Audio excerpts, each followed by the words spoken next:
Hello students, कैसे हो सब? बहुत बढ़िया, मैं भी बहुत बढ़िया। बच्चों, फिर से एक नया वीडियो है चैप्टर 12 का। Voltmeter and ammeter हमने लास्ट वीडियो में सीखा, अच्छे से मैंने डिटेल में बताया आपको। अब हम नेक्स्ट वीडियो मींस इस वीडियो में हम जो करने जा रहे हैं, 3-4 टॉपिक्स बचे हैं इस चैप्टर के, एंड आई होप कि इस वीडियो में मैं उसको सब कंप्लीट कर दूंगा। राइट।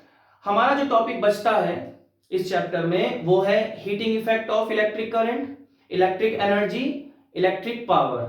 ये मेनली 3 टॉपिक्स बचते हैं जो कि छोटे छोटे और बहुत ही इजी टॉपिक हैं, थियोरेटिकल हैं। हालांकि इनमें कुछ फॉर्मूले वगैरह होते हैं और आगे इन्हीं के बेस पर बहुत सारे न्यूमेरिकल्स हम सॉल्व करेंगे, बट इसमें बहुत ज्यादा टाइम नहीं लगेगा। इजी टॉपिक्स हैं तो आपको जल्दी समझ में आ जाएगा। तो स्टूडेंट्स, हमारा जो पहला टॉपिक है आज का वो रहेगा, that is heating effect, heating effect of current. अब मैंने करंट लिखा है, दैट मींस इलेक्ट्रिक करंट। एक करंट का और मीनिंग भी होता है, जैसे हम बोलते हैं ना रिवर फ्लोइंग, रिवर फ्लो कर रही है, रिवर का करंट क्या है? करंट का मतलब होता है फ्लो करना। अब रिवर में वाटर फ्लो करता है तो हम वाटर करंट्स बोल देते हैं, ठीक है। और हमारे किसी कंडक्टर में इलेक्ट्रॉन्स फ्लो करते हैं तो उसको इलेक्ट्रिक करंट बोलते हैं। Now, heating effect of electric current, इसका क्या मतलब है? As the name indicates that when the current, electric current flows through any conductor, that conductor becomes hot.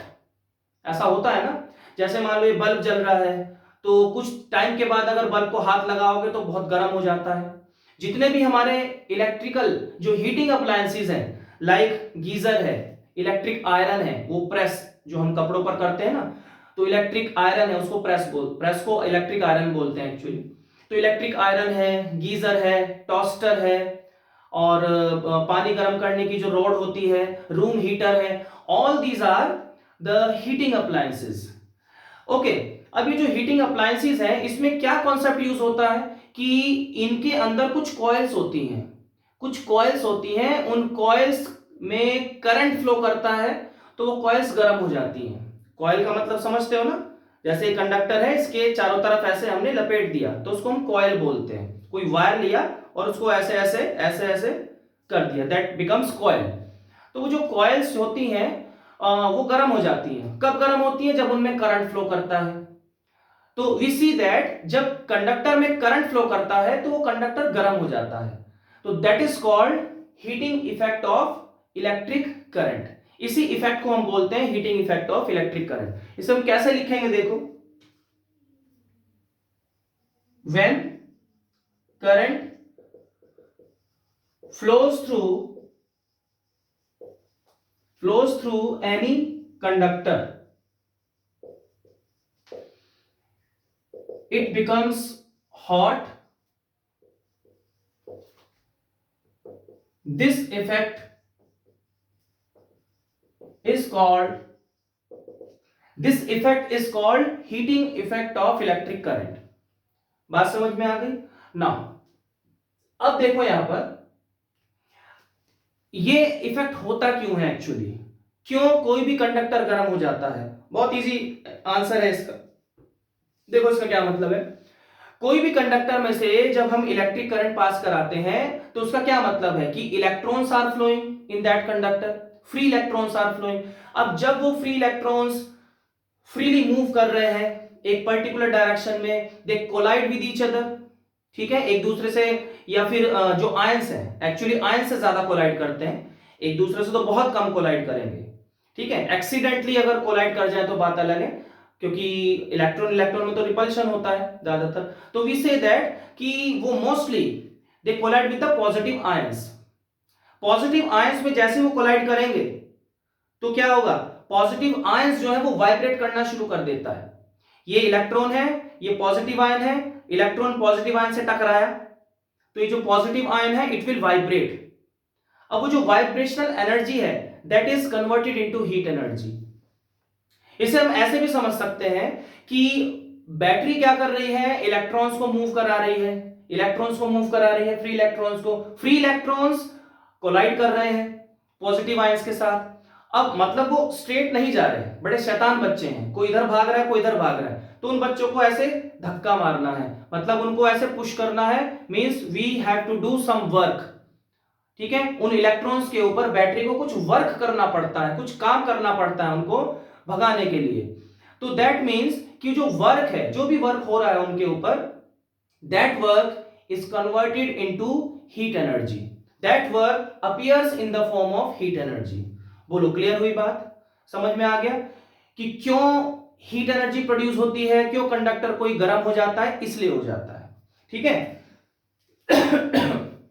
तो इसका कॉज क्या है वो मैं लिख देता हूं, when free electrons move in a conductor,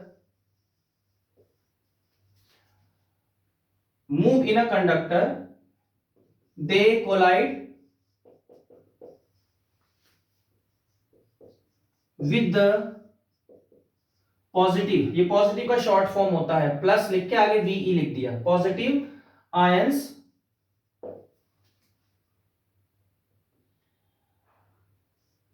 due to these collisions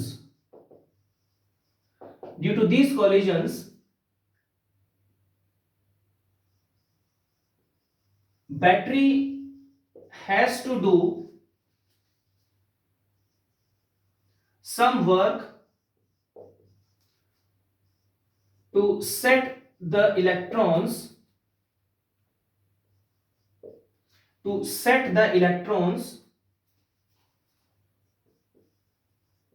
in particular straight direction. Okay, this work finally appears in the form of heat.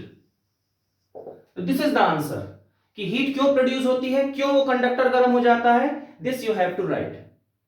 Okay, so this is the heating effect of electric current, इस तरह से होता है। अब बहुत सारे हमारे heating appliances हैं, उन हीटिंग अप्लायंसेस में क्या होता है, देखो अगर हम इसकी प्रैक्टिकल एप्लीकेशन की बात करें, हीटिंग इफेक्ट ऑफ करंट की प्रैक्टिकल एप्लीकेशन की बात करें कि प्रैक्टिकली ये इफेक्ट कहां कहां पर यूज होता है, ये समझ में आ गया होगा। ठीक है, देखो अब हम बात करते हैं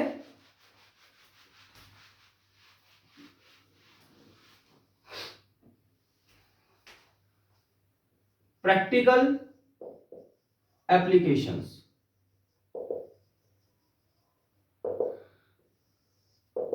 किसके एप्लीकेशंस? हीटिंग इफेक्ट के एप्लीकेशंस। अब इसके प्रैक्टिकल एप्लीकेशंस क्या है, देखो मतलब ये जो इफेक्ट है हमें वहां पर यूज करना है जहां पर हमें कोई गर्म चीज चाहिए, किसी चीज को गर्म करना है। जो भी मैंने भी एग्जांपल्स दिए हैं हीटिंग अप्लायंसेस, टोस्टर है, इलेक्ट्रिक प्रेस है, इलेक्ट्रिक रॉड्स हैं, गीजर्स हैं, तो इन सभी में एक एलिमेंट या फिर हम बोल सकते हैं एक ऐसा कॉइल यूज होता है जिसकी वजह से वो गर्म हो जाएगा और फिर हम अपना काम कर सकते हैं, जो भी हमें काम करना है। तो दैट मींस ये जितने भी हीटिंग अप्लायंसेस हैं उन अप्लायंसेस में इस इफेक्ट का यूज हो रहा है। डायरेक्ट लिख सकते हैं, पहला यूज कहां होगा, in all the heating appliances, in all the heating appliances like geysers और इलेक्ट्रिक रॉड्स, टोस्टर्स एटसेट्रा। और भी होते हैं, अपने घरों में देख लेना कि कौन से हीटिंग अप्लायंसेस कहां पर यूज हो रहे हैं। ठीक है, तो इन अप्लायंसेस में ये heating effect of electric current use होता है। अब इन अप्लायंसेस में कुछ स्पेशल तरह का एलॉय यूज होता है, दैट इज कॉल्ड नाइक्रोम। जो मैंने बात बोली ना कि वो कॉइल यूज होती है या फिर वो एलिमेंट यूज होता है, उसको एलिमेंट भी बोलते हैं। तो वो जो एलिमेंट या जो मटेरियल, ये जो कॉइल यूज होती है वो किस चीज की बनी होती है, that is made up of alloy, pure metal की नहीं बनी होती, ध्यान रखना। हीटिंग अप्लायंसेस में प्योर मेटल यूज नहीं होता, जो हीटिंग एलिमेंट है वो यूज होता है एलॉय का। क्यों क्यों यूज होता है? क्योंकि एलॉय की रेजिस्टिविटी थोड़ी सी हाई होती है एज कंपेयर टू मेटल्स। तो रेजिस्टिविटी हाई होगी तो उनका रेजिस्टेंस भी हाई होगा, क्योंकि रेजिस्टेंस रेजिस्टिविटी के ऊपर डिपेंड करता है। तो अगर रेजिस्टिविटी हाई होगी तो उनका रेजिस्टेंस भी हाई होगा, और रेजिस्टेंस हाई होगा तो क्या होगा, उनमें ज्यादा हीट प्रोड्यूस होगी। कैसे पता चलेगा ये? अभी हमने बात करी जो कॉज ऑफ हीटिंग इफेक्ट होता है, क्या कॉज होता है उसका? Mainly collisions. ठीक है, जितना ज्यादा कॉलिजन्स होंगे उतना ही ज्यादा हीट प्रोड्यूस होगा, उतना ही ज्यादा वर्क करना पड़ेगा, उतना ही ज्यादा हीट प्रोड्यूस होगा। और मैंने एक रेजिस्टेंस के टॉपिक में बताया था कि रेजिस्टेंस कैसे प्रोड्यूस होता है, वो भी कॉलिजन से ही प्रोड्यूस होता है। भाई कॉलिजन्स का मतलब क्या? रुकावट पैदा हो रही है ना, जाना था उसको स्ट्रेट इलेक्ट्रॉन को, लेकिन वो क्या कर रहा है, इधर आयन से कोलाइड कर रहा है, इधर वाले आयन से कोलाइड कर रहा है, स्ट्रेट नहीं जा रहा, तो फिर उसको पकड़ के सीधा लेके जाना पड़ता है। तो क्या हुआ, रुकावट पैदा हो रही है उसके रास्ते में, दैट इज कॉल्ड रेजिस्टेंस। और उसको पकड़ के सीधा लेकर जाना पड़ रहा है, दैट इज कॉल्ड वर्क। और वही वर्क हीट एनर्जी में प्रोड्यूस हो रहा है, कन्वर्ट हो रहा है। तो इसका मतलब ये हुआ ना कि जितना ज्यादा कॉलिजन्स उतना ही ज्यादा resistance, and as a result उतना ही ज्यादा वर्क करना पड़ेगा उनको ड्रिफ्ट करने के लिए, इलेक्ट्रॉन्स को। तो दैट मीन्स कि जितना ज्यादा रेजिस्टेंस होगा, जितने ज्यादा कॉलिजन्स होंगे, जितना ज्यादा रेजिस्टेंस होगा, उतना ही ज्यादा हीट एनर्जी प्रोड्यूस होगी। वो वर्क हीट एनर्जी में तो कन्वर्ट हो जाता है ना। तो हम ये मान के चलते हैं कि जितना ज्यादा रेजिस्टेंस होगा उतनी ही ज्यादा हीट एनर्जी प्रोड्यूस होगी। बोलो, बात समझ में आ गई? तो यहां पर geysers, electric rods, toasters, all these appliances have higher resistivity as compare to pure metals. ठीक है, तो हाई रेजिस्टिविटी होगी तो क्या होगा, इनका रेजिस्टेंस भी हाई होगा, और रेजिस्टेंस हाई होगा तो ये ज्यादा हीट प्रोड्यूस होगा इसमें, जो भी मैंने बताया। और हम यही तो चाहते हैं ना कि ज्यादा से ज्यादा हीट प्रोड्यूस हो, बहुत जल्दी हीट प्रोड्यूस हो जाए। तो दैट इज द रीजन। और इनकी एक और स्पेशलिटी होती है कि इनका जो मेल्टिंग पॉइंट है, अलॉयस का जो मेल्टिंग पॉइंट है वो बहुत ज्यादा हाई होता है।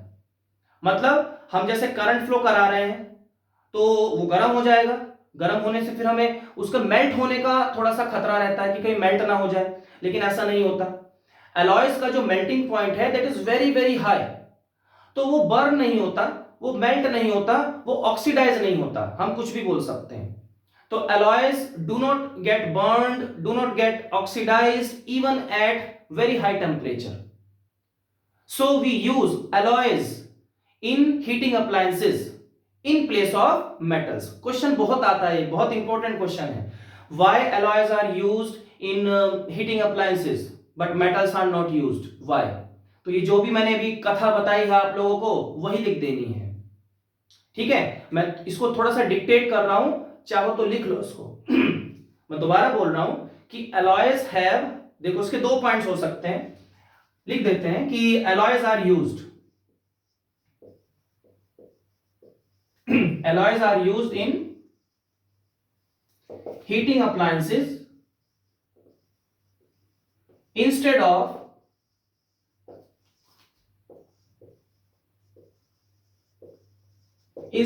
Pure metals. फर्स्ट रीजन क्या है?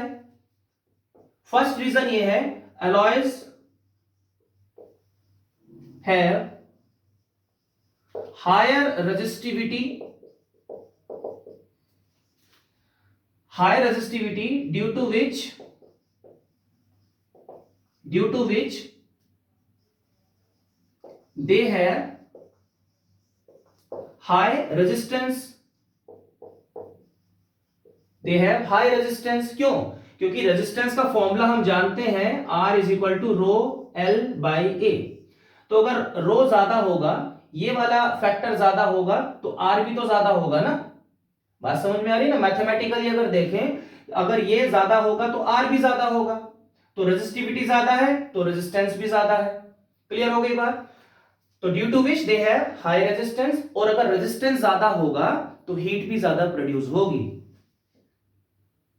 Hence,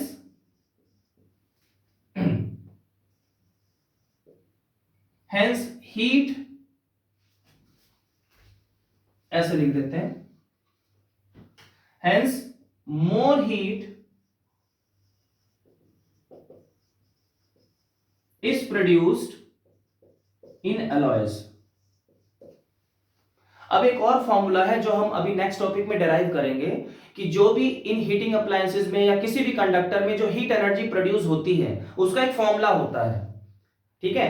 उसका फॉर्मूला होता है आई स्क्वायर आर टी। ये जो आर है ये रेजिस्टेंस है, दैट मींस कि जो हीट एनर्जी प्रोड्यूस हो रही है वो रेजिस्टेंस पर डिपेंड कर रही है। तो वो फॉर्मूला भी यहां पर लिख सकते हैं, उसका डेरिवेशन मैं नेक्स्ट टॉपिक में बताऊंगा, ठीक है। एग्जाम में हम ये फॉर्मूला यहां पर लिख सकते हैं। तो hence more heat is produced in alloys according to formula, according to H is equal to I square R T. ये फॉर्मूला होता है। तो यहां पर जो हीट एनर्जी प्रोड्यूस हो रही है वो रेजिस्टेंस के ऊपर डिपेंड कर रही है, डायरेक्टली प्रोपोर्शनल है। जितना ज्यादा रेजिस्टेंस होगा उतनी ज्यादा हीट प्रोड्यूस होगी। बोलो बात समझ में आ गई। सेकंड रीजन ये है, सेकंड रीजन क्या है, अभी मैंने बताया था, अलॉयंस है high melting point, MP Madhya Pradesh मत लिख देना, ये मेल्टिंग पॉइंट है, वेरी हाई मेल्टिंग पॉइंट होता है अलॉयस का। तो आगे का तुम खुद लिखो, क्या मैंने बोला था, if even at very high temperature, high melting point का मतलब क्या कि उनको मेल्ट होने के लिए बहुत ज्यादा टेम्परेचर चाहिए, ठीक है।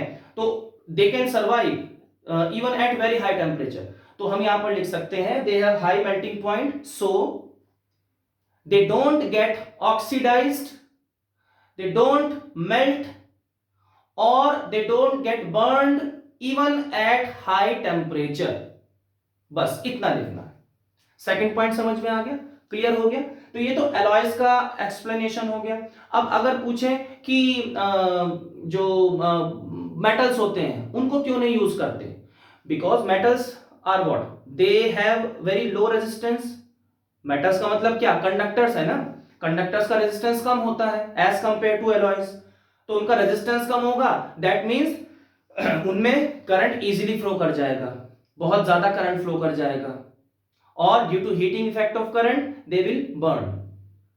बहुत ज्यादा करंट फ्लो करना भी क्या होगा, according to this formula heat is directly proportional to I square. अगर करंट में थोड़ा सा भी चेंज आया, थोड़ा सा भी इंक्रीज हुआ करंट, तो आई स्क्वायर देखो, अगर करंट में थोड़ा सा भी चेंज हुआ तो करंट बहुत ज्यादा बढ़ जाता है, तो हीट भी बहुत ज्यादा प्रोड्यूस होगी अकॉर्डिंग टू दिस फॉर्मूला।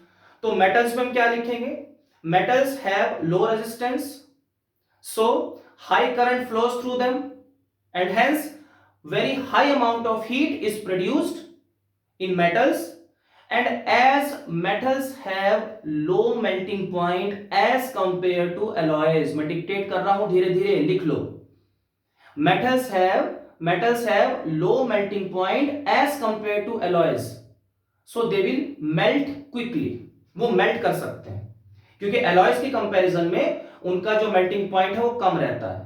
तो टेम्परेचर अगर हाई हो गया, हीट ज्यादा प्रोड्यूस हो गई तो मेल्ट कर जाएंगे, ठीक है। हम ये नहीं चाहते, तो इसलिए हम एलॉयज यूज करते हैं, मेटल्स यूज नहीं करते। बात समझ में आ गई सबको, क्लियर हो गया, आगे बढ़े। चलो अब इसका जो सेकंड एप्लीकेशन है, सेकंड एप्लीकेशन क्या होगा, जो हमारा इलेक्ट्रिक बल्ब है, ठीक है, उसमें भी heating effect of current use होता है। जो अंदर फिलामेंट होता है ना, देखा होगा बल्ब में एक फिलामेंट होता है ऐसे करके, ऐसा होता है ना बल्ब, ये बल्ब हो गया, और इस तरह से ये वाला जो मटेरियल है इसको फिलामेंट बोलते हैं। ये बना होता है टंगस्टन मेटल का, टंगस्टन मेटल का ये फिलामेंट बना होता है, बहुत ही पतला होता है, बहुत ही थिन वायर होता है, ऐसे वाइब्रेट करता रहता है। करंट जब इसमें फ्लो करेगा, तो जब इसमें करंट फ्लो करेगा तो ये बहुत जल्दी गर्म हो जाता है, बहुत जल्दी गर्म हो जाएगा क्योंकि मेटल है, ठीक है। लेकिन इसकी एक प्रॉपर्टी है, ये एक ऐसा मेटल है जिसका मेल्टिंग पॉइंट बहुत ज्यादा होता है। इसका मेल्टिंग पॉइंट ऑलमोस्ट, इसका जो मेल्टिंग पॉइंट होता है that is almost equal to 3380 degree Celsius, 3380 degree Celsius. इतना टेम्परेचर तो होता भी नहीं है, ठीक है। तो इतने टेम्परेचर तक ये झेल सकता है, इससे ऊपर होगा तभी मेल्ट करेगा, और इतना टेम्परेचर कभी भी होता नहीं है, ये तो बहुत ज्यादा टेम्परेचर हो गया भाई, है ना। तो मतलब इसका जो मेल्टिंग पॉइंट है इतना है, that's why it doesn't melt, ये मेल्ट नहीं करता even at very high temperature. तो इसलिए हम फिलामेंट में टंगस्टन का यूज करते हैं इलेक्ट्रिक बल्ब्स में। इलेक्ट्रिक बल्ब्स में हम दो गैसेस यूज करते हैं, नाइट्रोजन यूज कर सकते हैं, करते भी हैं एक्चुअली, ठीक है, और आर्गन यूज करते हैं, नाइट्रोजन एंड आर्गन। ये जो कांच का बना हुआ जो बल्ब होता है हमारा, उसके अंदर हम वो सब गैसेस भर देते हैं, आर्गन वगैरह।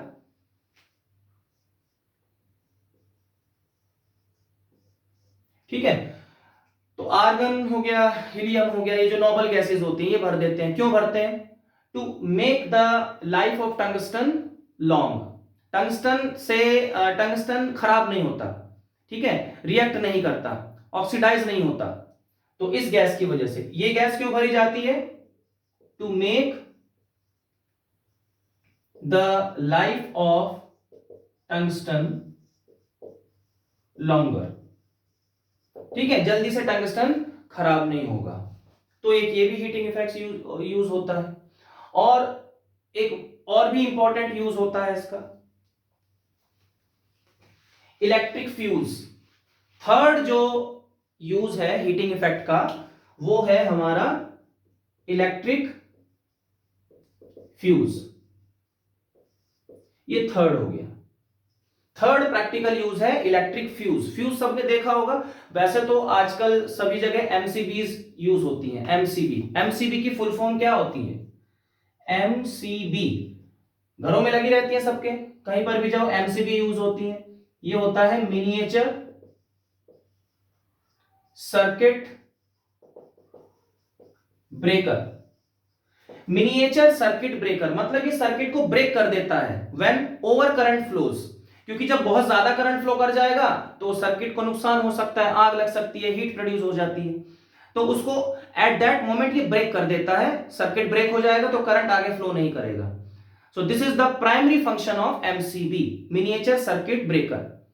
ऐसा ही कुछ फंक्शन होता है फ्यूज का। फ्यूज भी यूज होते हैं, बहुत सारे सर्किट्स होते हैं जहां पर फ्यूजेस यूज होते हैं, कहीं पर एमसीबी यूज होता है, कहीं पर फ्यूज यूज होता है, फंक्शन दोनों का सेम है।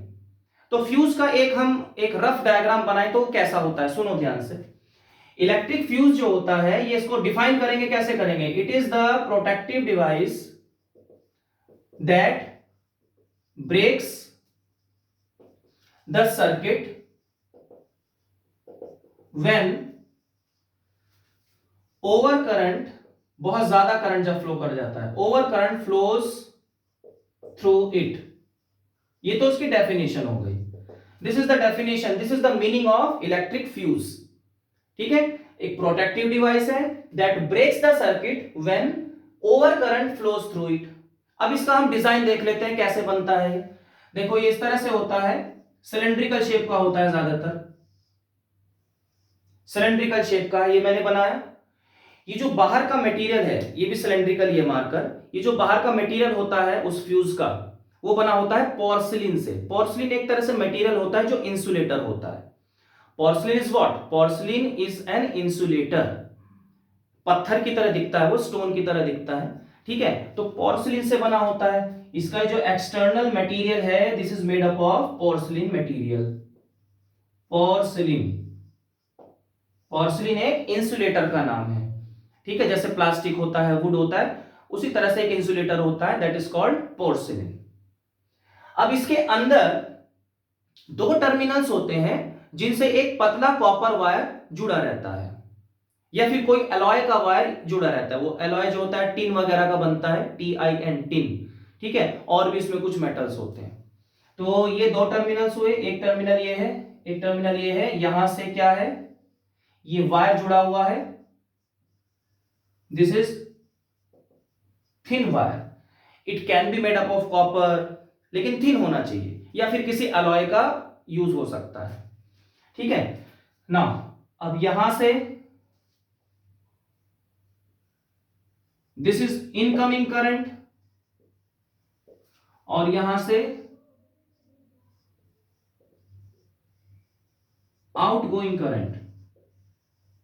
अब समझो ध्यान से, ये हमने फ्यूज लगाया, इस वाले टर्मिनल से एक इनकमिंग करंट आ रहा है और इस वाले टर्मिनल से करंट बाहर निकल रहा है। बाहर निकल के कहां जा रहा है वो करंट? हमारे घरों में जा रहा है, हमारे किसी भी इलेक्ट्रिकल अप्लायंस में जा रहा है।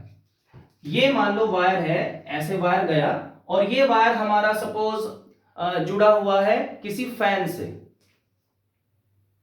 ओके, ये ऐसे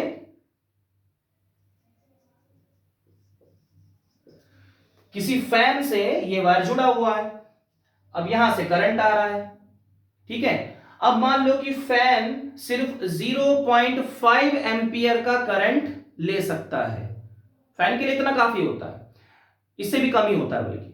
तो फैन जो है छोटा सा फैन है, और इसमें सिर्फ 0.5 एम्पियर का करंट ही जा सकता है, इतना ही झेल सकता है, इसकी कैपेसिटी इतनी ही है।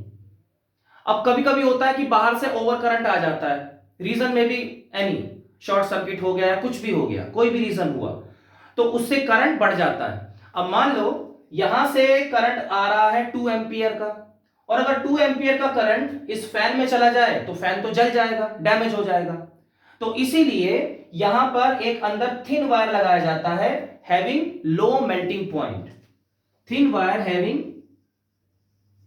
Low melting point. एग्जाम में तुम पूरा लिखना मेल्टिंग पॉइंट, ये एम्पियर ये मत लिख देना, ठीक है। इस वायर का, क्योंकि ये थिन वायर है और इसका मेल्टिंग पॉइंट बहुत कम है, तो अगर ओवर करंट इसमें से फ्लो कर गया तो ये तो हीट हो जाएगा, गर्म हो जाएगा, और जैसे ही गर्म होगा इसका टेम्परेचर इंक्रीज होगा, इट विल मेल्ट, क्योंकि इसका मेल्टिंग पॉइंट बहुत कम है। थोड़ा सा टेम्परेचर इंक्रीज होने पर भी ये मेल्ट कर जाएगा। तो जैसे ही ये मेल्ट करेगा तो क्या होगा? मेल्ट करके ये वायर तो खत्म हो गया, खत्म हो गया, मेल्ट हो गया, जल गया पूरी तरह से, तो खत्म हो गया। बीच में क्या बन गया? एयर गैप, बीच में कुछ है ही नहीं, तो करंट कैसे फ्लो करेगा आगे? करंट आगे फ्लो नहीं करेगा, करंट विल स्टॉप।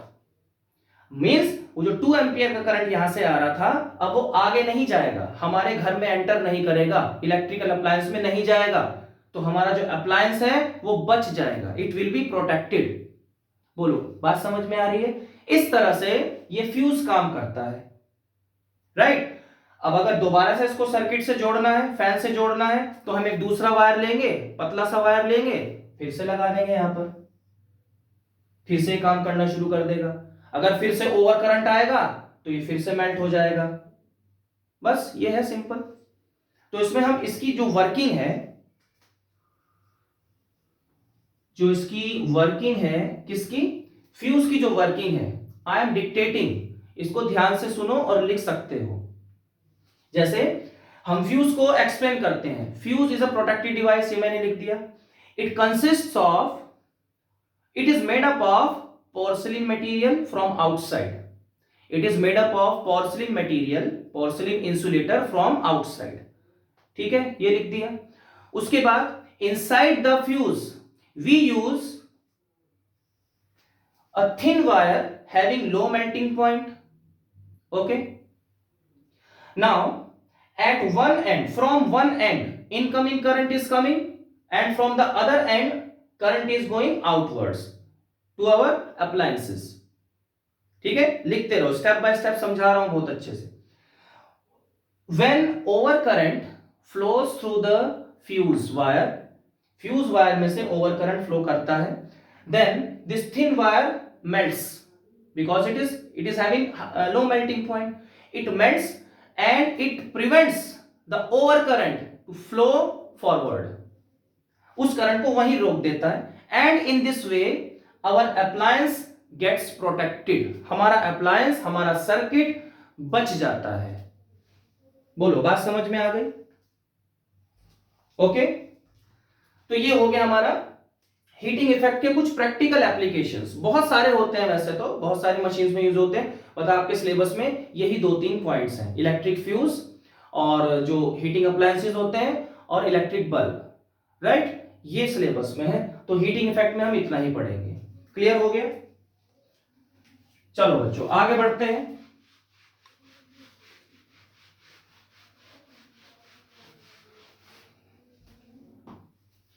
आगे है हमारा इलेक्ट्रिक एनर्जी। इलेक्ट्रिक एनर्जी क्या होती है? जितना हम वर्क करते हैं किसी कंडक्टर के ऊपर, करंट को चलाने के लिए, मूव कराने के लिए, that is called electrical energy. ठीक है, या फिर इससे पहले एक चीज करते हैं, इससे पहले इलेक्ट्रिकल एनर्जी से पहले हम जूल्स लॉ ऑफ हीटिंग कर लेते हैं, ये भी इंपॉर्टेंट है। Joules law of heating. James joule एक साइंटिस्ट का नाम था जिन्होंने ये लॉ दिया था।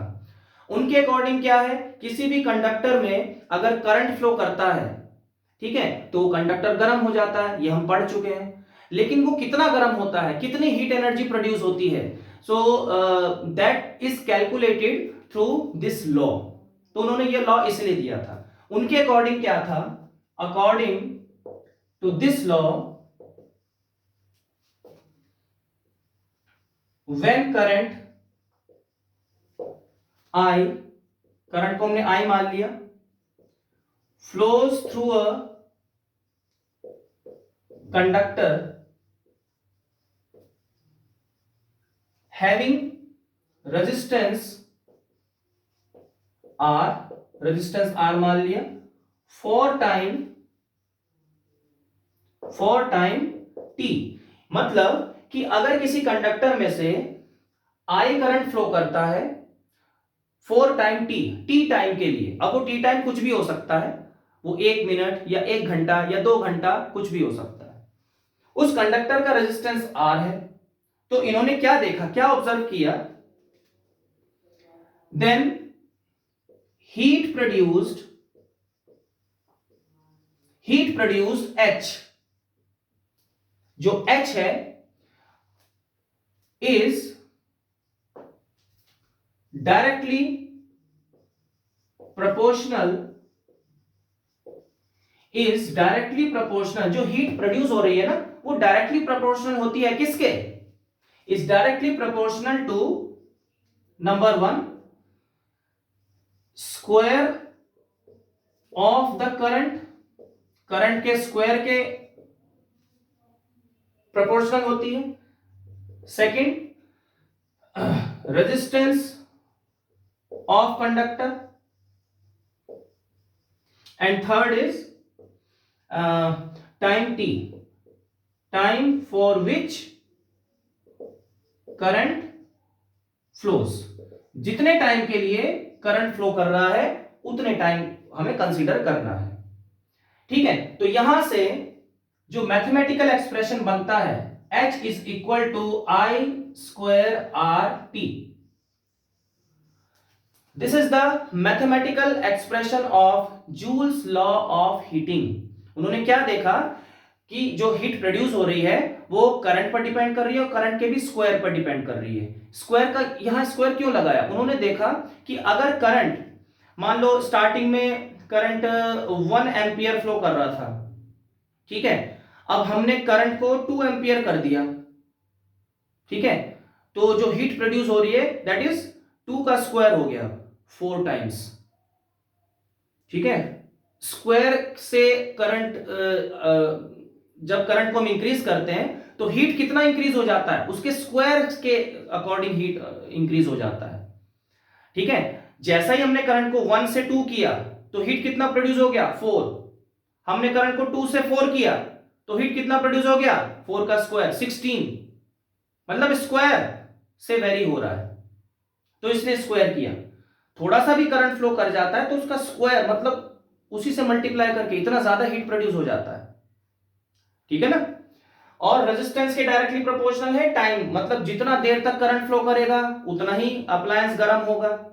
बल्ब को अगर तुम आधा घंटा चलाओ और फिर 2 घंटा चलाओ तो फर्क होगा ना, 2 घंटे में ज्यादा गर्म हो जाता है बल्ब। रेजिस्टेंस मैंने बताया लास्ट टॉपिक में, जितना ज्यादा रेजिस्टेंस होगा उतनी ही ज्यादा हीट प्रोड्यूस होगी ड्यू टू कोलिजन्स, और आई का मैं बता चुका हूं। सो this is joules law of heating. समझ में आ गया? चलो आगे बढ़ते हैं।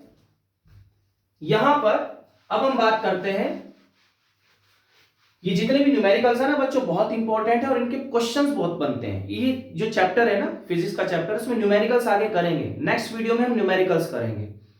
ठीक है, आज मैं पूरा थ्योरेटिकल पार्ट कंप्लीट करा देता हूं और नेक्स्ट में फिर हम वही एनसीईआरटी और एग्जाम्पलर के न्यूमेरिकल्स करेंगे, और न्यूमेरिकल पार्ट इसमें बहुत ज्यादा है। बात करते हैं इलेक्ट्रिक एनर्जी की।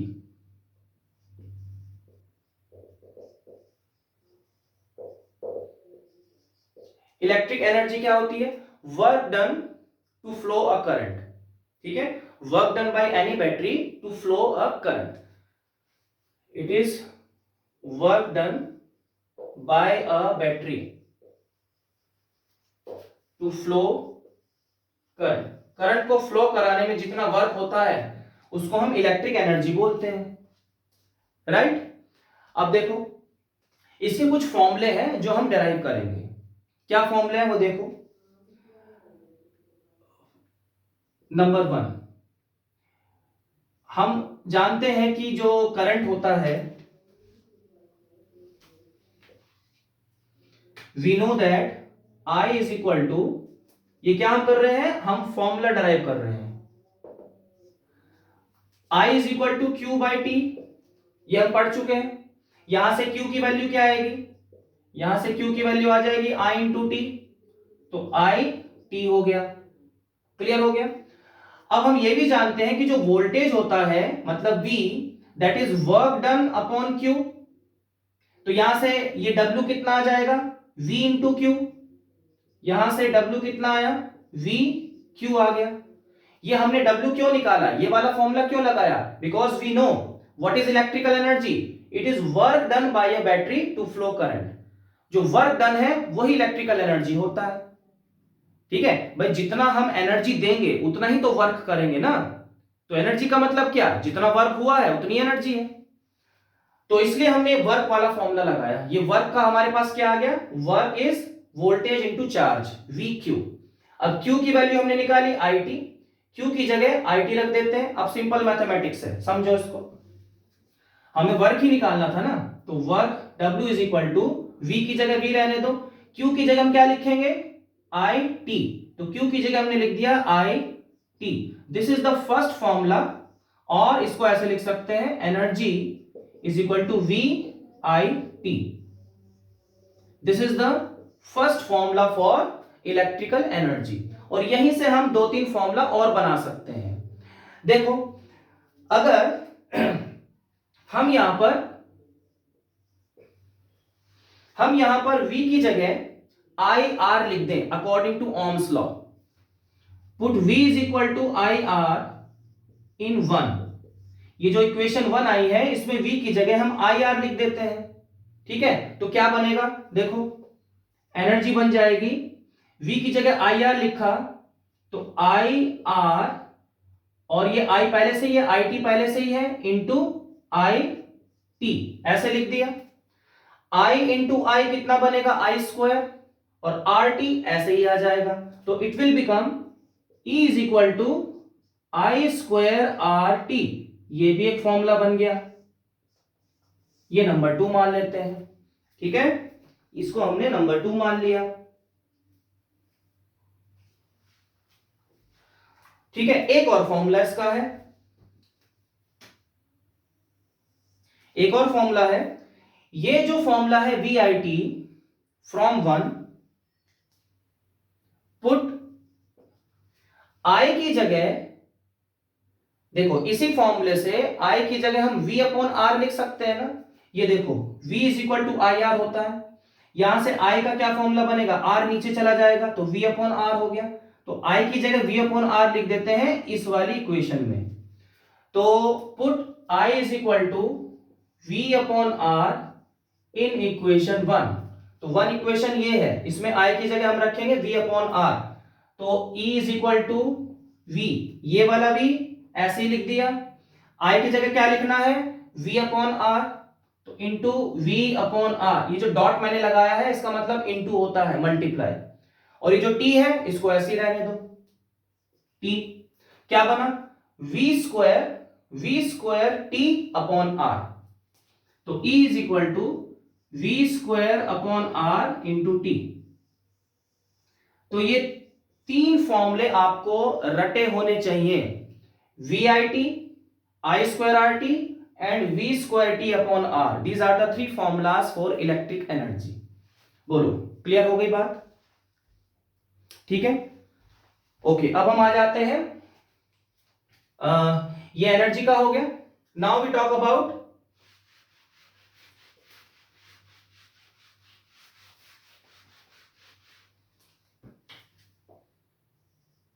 commercial unit of electrical energy. Commercial unit of electrical energy. जब इलेक्ट्रिकल एनर्जी बहुत ज्यादा कंज्यूम होती है कहीं पर भी, और वो कहां पर कंज्यूम होगी? बड़ी बड़ी फैक्ट्रीज में, इंडस्ट्रीज में, बड़े बड़े शॉपिंग मॉल्स में, शॉप्स में, वहीं पर बहुत बड़े बड़े मीटर्स लगे होते हैं, क्योंकि जो एनर्जी कंजम्पशन होता है वहां पर बहुत ज्यादा होता है। ठीक है, तो और इवन घरों में भी एनर्जी कंजम्पशन बहुत ज्यादा होता है, इलेक्ट्रिकल एनर्जी, एसी लगा हुआ है, कूलर चल रहा है। तो जब हम इस एनर्जी की बात करते हैं तो हम उसको कमर्शियली डिफाइन करते हैं। कमर्शियल का मतलब क्या है? कमर्शियल का मतलब क्या है? मनी। ठीक है, मतलब जहां पर मनी का लेन देन हो। हमें कुछ ऐसी यूनिट बनानी है इलेक्ट्रिकल एनर्जी की जिससे कि कुछ मनी का लेन देन होता है। तो वो यूनिट कौन सी बनाई गई? That unit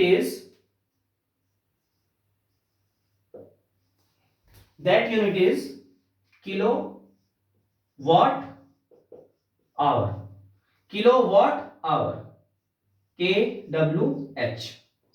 this is the commercial unit of electric energy. Means जहां पर हमें बिल्स बनाने होते हैं, इलेक्ट्रिसिटी बिल सबके घरों में आते होंगे, तो वहां पर कौन सी यूनिट यूज होती है? kWh। इससे पहले जो हमने इलेक्ट्रिक एनर्जी पढ़ी है ना, वो क्या है? एनर्जी तो है, उसकी एसआई यूनिट क्या होती है? जूल्स। कोई भी एनर्जी हो उसकी एसआई यूनिट तो जूल्स ही होगी, चाहे वो इलेक्ट्रिकल एनर्जी हो, केमिकल एनर्जी हो, मैकेनिकल एनर्जी हो, कोई सी भी एनर्जी हो।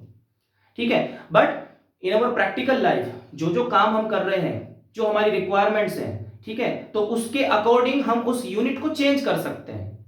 तो यही यूनिट को चेंज करके हमने इसको कमर्शियल यूनिट बोल दिया।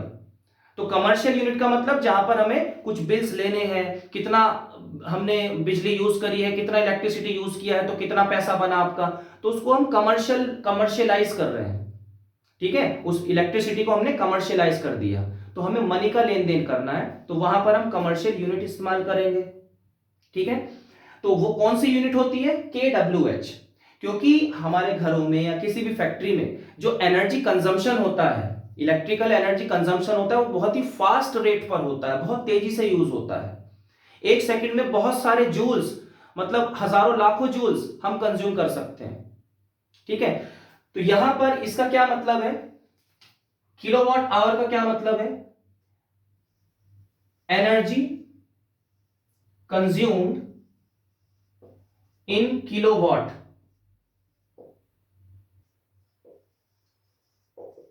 इन 1 आवर।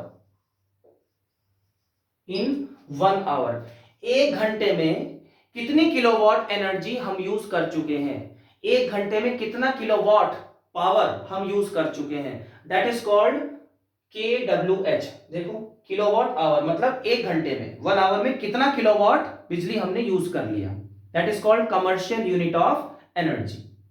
बोलो, कुछ समझ में आ रहा है? ठीक है, अब इसी को हम क्या बोलते हैं? 1 kWh is equal to 1 unit. जैसे इलेक्ट्रिसिटी बिल्स में आप लोगों ने देखा होगा, कभी बिल उठाकर देख लेना अपने घर का, उसमें क्या लिखा रहता है कि इस महीने कितनी यूनिट्स कंज्यूम हुई, ऐसे उसी के बेस पर फिर बिल बनता है ना, कि इस महीने में कितनी यूनिट्स कंज्यूम हुई। तो वो यूनिट क्या है? दैट इज किलोवाट आवर, मतलब कितना किलोवाट हमने यूज कर लिया। अगर मान लो उस बिल में लिखा है कि हमने 100 यूनिट्स यूज कर ली, तो that means we have used 100 kilowatt hour of energy. अगर आता है 500, तो we have used 500 kilowatt hour. ठीक है, 20 units means 20 kilowatt hour, 50 units means 50 kilowatt hour. बात समझ में आ रही है? ठीक है, तो इस यूनिट में हम कमर्शियल यूनिट या अपने इलेक्ट्रिसिटी बिल्स बनाते हैं। अब यहां पर अगर ये क्या है, ये तो कमर्शियल यूनिट है ना, हमें इसको चेंज करना है किस में? मान लो एसआई यूनिट में चेंज करना है, मतलब जूल्स में चेंज करना है, तो कैसे करेंगे? 1 किलोवाट आवर का मतलब क्या है? किलोवाट का मतलब, किलो का मतलब 1000 वॉट्स, वॉट्स पावर की यूनिट होती है। पावर का नेक्स्ट टॉपिक अभी बताऊंगा। 1 किलोवाट में कितने वॉट्स, इसको हम ऐसे लिख सकते हैं 1 किलोवाट इंटू 1 आवर। इसे हम ऐसे लिख सकते हैं 1 घंटे में कितना किलोवाट यूज हुआ, अभी बताया था मैंने। तो 1 किलोवाट में कितना वॉट्स होगा, 1000 वॉट्स होगा। क्योंकि हम इसे एसआई यूनिट में चेंज कर रहे हैं, तो हमें पावर की भी एसआई यूनिट चाहिए और हमें आवर की भी, टाइम की भी एसआई यूनिट चाहिए। तो पावर की एसआई यूनिट होती है वॉट्स, हमने किलोवाट को वॉट्स में चेंज कर दिया। और जो आवर है इसको सेकंड्स में चेंज करेंगे एसआई यूनिट। तो 1 आवर में कितने 3600 सेकंड्स होते हैं, इंटू 3600 सेकंड्स, इतना लिख दिया। मल्टीप्लाई करेंगे तो ये आ जाएगा 36, 1 2 3 4 5, 1 2 3 4 5 what seconds. Power into time, power into time, ठीक है। तो इसे हम स्टैंडर्ड फॉर्म में अगर लिखें तो that will be 3.6 into 10⁶ joules, ठीक है। ये आ गया। तो 1 kilowatt hour is equal to 3.6 into 10⁶ joules. ये कन्वर्जन आया, ये वैल्यू होती है जूल्स में, ये याद रखना। क्लियर हो गया। सो this is all about commercial unit. अब नेक्स्ट जो लास्ट टॉपिक है इस चैप्टर का वो है इलेक्ट्रिक पावर। इलेक्ट्रिक पावर क्या है,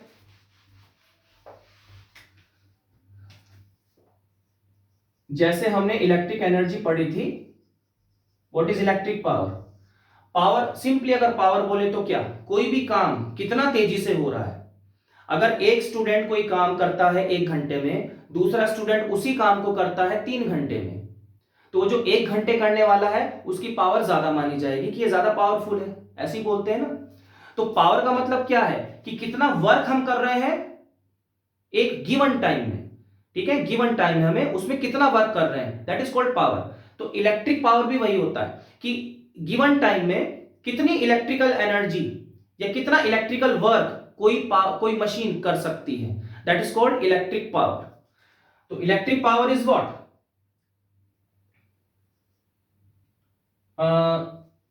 ऐसे लिख देते हैं,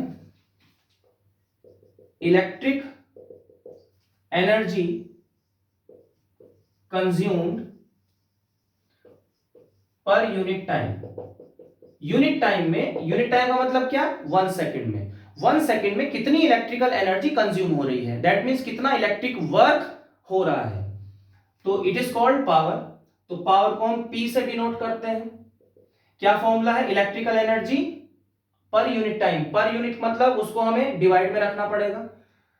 तो यहां लिख देते हैं वर्क अपॉन टाइम और एनर्जी अपॉन टाइम, ठीक है, ऐसे लिख सकते हैं। मतलब P is equal to E upon T और W अपॉन टी, ये फॉर्मूला बना पावर का। यहां से पावर के 2-3 फॉर्मूले बन सकते हैं। सी, एनर्जी लो या फिर वर्क लो, एक ही बात है। नंबर 1, पावर का जो पहला फॉर्मूला है वो कैसे बनेगा, एनर्जी का जो पहला फॉर्मूला था क्या बना था, VIT, VIT वही बना था ना। तो एनर्जी का पहला फॉर्मूला बना था power is equal to energy upon time होता है ना, तो VIT, एनर्जी की जगह हमने लिख दिया VIT, अपॉन टी ऐसे लिखो, अपॉन टी ऐसे लिखा, टी से टी कैंसिल हो गया, तो ये हमारा आ गया पहला फॉर्मूला। तो power is equal to VI, this is the first formula of power. बोलो क्लियर हुआ, बहुत यूज होगा इसका, राइट। सेकंड फॉर्मूले पर आ जाओ। सेकंड फॉर्मूला, बेसिक फॉर्मूला तो यही है, एनर्जी अपॉन टाइम। यहां से क्या बनेगा, एनर्जी का जो सेकंड फॉर्मूला था क्या था, क्या था, पहला तो VIT था, दूसरा क्या, I square R T, I square R T, I square R T upon T, ये कर दिया, टी से टी कैंसिल हो गया, तो यहां से क्या फॉर्मूला आया, I स्क्वायर आर आ गया। ये पावर का, ये सारे फॉर्मूले लर्न कर लेना ध्यान से, ये पावर का सेकंड फॉर्मूला हो गया। क्लियर हो गई बात। Third, power is equal to energy का थर्ड फॉर्मूला क्या था, V square T upon R, यही था। एनर्जी की जगह लिखा V square T upon R, upon में यहां टी लिखना पड़ेगा, ठीक है। ये आर नीचे आ जाएगा मल्टीप्लाई में, तो V square T upon R T, T से टी कैंसिल हो गया, क्या बचा वी स्क्वायर अपॉन आर, तो power is equal to V square upon R. ये तीसरा फॉर्मूला बना पावर का। तो ये तीन फॉर्मूले याद रखना, this one and this one, three formulas are there, बहुत यूज होगा इसका, ठीक है। अब देखो यहां पर पावर का बेसिक फॉर्मूला क्या है, power is equal to energy upon time या वर्क अपॉन टाइम। इसकी जो एसआई यूनिट होती है पावर की, दैट इज वॉट्स। यहां पर लिख देते हैं, इसको रबी कर दें। जो एसआई यूनिट बनेगी वो बनेगी वॉट्स, और इसकी कुछ हायर यूनिट्स भी होती हैं, किलोवाट्स कितने होते हैं उसमें 1000 वॉट्स होते हैं, ठीक है। मेगावाट्स, मेगावाट्स का मतलब क्या है 10 to the power 6 watts, 10 to the power 6 watts. तो 1 मेगावाट में कितने होते हैं 10 टू द पावर 6 वॉट्स होते हैं। मेगा का मतलब ही क्या होता है 10 की पावर 6, वो मेगा होता है। तो ऐसा यूनिट वॉट्स हो गई। तो अगर हमें ऐसा यूनिट को डिफाइन करना हो, क्वेश्चन ये आता है define the SI unit of power, तो ऐसे क्वेश्चन में हम क्या करते हैं, पावर का फॉर्मूला क्या होता है वर्क डन अपॉन टाइम, यही होता है ना। तो पावर को हमें कितना बनाना है 1 वॉट बनाना है। तो यहां पर 1 कैसे आएगा, जब इधर भी 1 होगा इधर भी 1 होगा, 1 upon 1 will be equal to 1, मतलब 1 joule of work is done, 1 joule work is done in 1 second. अगर 1 सेकेंड में 1 जूल का वर्क होता है तो पावर कितनी बनेगी 1 वॉट के इक्वल बनेगी। तो ये हो गया हमारा definition of SI unit of power, या फिर मीनिंग ऑफ 1 वॉट। क्वेश्चन किसी भी तरह से आ सकता है, क्लियर हो गया। ऐसे मैं पहले कभी बता चुका हूं कई बार, समझ में आ गया बच्चों। Electric power, electric energy, heating effect of electric current, all these formulas, बहुत ध्यान से इस वीडियो को देखना। तो यहां से हमारा इस चैप्टर की थ्योरी खत्म होती है आज, और फिर हम नेक्स्ट वीडियो में न्यूमेरिकल्स के पीछे लग जाएंगे, जो कि इस चैप्टर के सबसे जो होते हैं ना जानी दुश्मन स्टूडेंट्स के, समझ में नहीं आते न्यूमेरिकल्स, बड़े कॉम्प्लिकेटेड सर्किट बने हुए हैं, ठीक है, और रेजिस्टेंस है, सीरीज में है, पैरेलल में है, समझ में ही नहीं आता सर क्या करें। तो मैं आपको बहुत अच्छे से समझाऊंगा, स्टेप बाय स्टेप बहुत डिटेल में समझाऊंगा, और उसके लिए आपको थोड़ा सा वेट करना पड़ेगा। तब तक के लिए खुश रहिए, पढ़ते रहिए। Thank you so much.